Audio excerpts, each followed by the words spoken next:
A historic success for Michael Rockenfeller. During the premiere of the DTM in Russia, the Audi driver has a perfect race weekend. Pole position and victory at Moscow Raceway.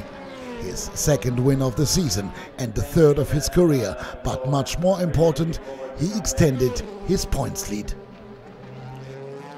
Well, of course, it's never easy to win in DTM, and I'm happy to be the first winner in Moscow. It has been really nice here, and the car was awesome to drive. So far it looks good, but yeah, it can change quickly again, and today was a great day. We controlled the race, and that's why I'm very happy.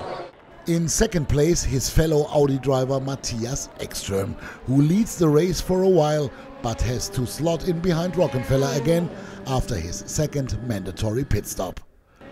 Augusto Farfus rounds out the podium. The BMW driver scores a top result again after a 4 races draft. However, the Brazilian has to fear until the end, because Adrien Tambay almost had overtaken the South American in the closing stages. But the Frenchman is the driver of the race anyway. Having started from 12th place, he stays out with his first set of tires the longest and makes his way up to 4th. I probably lost the podium for a little losing time on the blue flags from the others, but anyway, it was a fantastic race and a fantastic fight with my friend Augusto. At the end of the day, it was a really strong race, and I think I did the fastest lap, so first scoring points of the year, it's amazing. Gary Paffett is the best placed Mercedes driver. Having started from 7th place, the Brit finishes 5th. Another blow for his championship hopes. All in all, Mercedes doesn't have a successful weekend. You know, we weren't in a position to fight for a win. I think we saw yesterday we weren't quite quick enough to fight with the guys at the front in a normal race, and there was no real incidents. You know, we had to fight hard. The BMW, or Augusto, was just a little bit quicker than us today.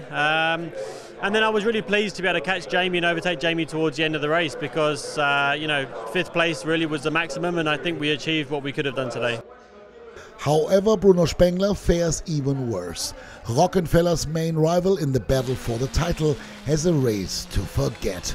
Having started with standard tires, the Canadian already loses a few positions in the early stages and then is also spun around by Miguel Molina. After 2 laps or something, Miguel Molina just completely crashed into me in turn 1 and broke my car, and after that there was nothing I could do. I mean, my car was completely upside down, and there's nothing I could do really I was just driving around, to be honest. The reigning DTM champion only finishes 19th and fails to score points for the first time this season. The result at a glance: Jamie Green finishes 6th, so there are 4 Audi in the top 6. Then BMW duo Joey Hand and Dirk Werner in 7th and 8th place. Timo Scheider finishes 9th, and Christian Vitoris rounds out the top 10. No points this time for Robert Wickens in 12th place, behind Pascal Wehrlein.